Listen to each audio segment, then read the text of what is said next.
কিছু কথা বলতে চাই, ভিডিওটা সবাই দেখে যাবেন লাস্ট পর্যন্ত। ভালো লাগলে লাইক কমেন্ট শেয়ার দিয়ে ফলো দিয়ে দেবেন।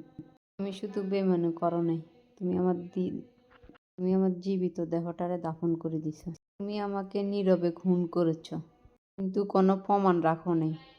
তুমি শুধু আমাকে কাঁদাও নাই, তুমি আমার ভিতরটাকে ক্ষত বিক্ষত করে দিয়েছ। আমাকে এতটা নিঃশব্দে ঠকাইছ, এই দুনিয়াতে কেউ জানে না, শুধু আল্লাহ ছাড়া।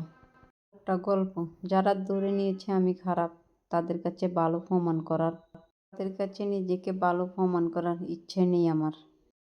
তো এতক্ষণ কিছু কথাগুলো আপনাদের মাঝে বললাম। আপনার কথা ভিডিওটা লাস্ট পর্যন্ত সবাই দেখবেন। এরপরে বাড়িতে দেখেন, বাড়িতে গেলাম, আমার বোন বাইজি দুনোটা যাইতে আছে মার লগে আমার বোনের বাড়িতে।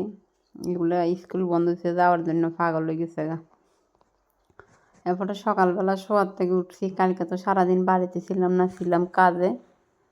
ওই যে একটা আমরা গাড়ির ভিতরে একটা গাছ ছিল ফলের, এই গাছটার নাম পুরো মনে আসতেছে না। এটা মানে বড় যেগুন হয়, ওই দিনকে একবার ডাকা গেছি, আইসে দেখি বড়টা ফাঁকিয়ে খাইয়ে লিছি। এখন কালকে সারাদিন বাড়িতে ছিলাম না, আজকে দেখি আবার সকালবেলা ফাঁকি আরেকটা ছিল বড়, এটা খাই লিছি। এখন যেগুলো আছে এগুলো হচ্ছে ছোটো ছোটো। একটা গাছে টিকছে বন্যার ভিতরে, মানে অনেকগুলো গাছ ছিল, সবগুলো মরে গেছে, কিন্তু এগুলো অনেক মিষ্টি। তো বাড়ির থেকে সকালবেলা সঙ্গাটা বার করি, এটা হাঁটতেছি এটা অনেক উপরে দেখেন।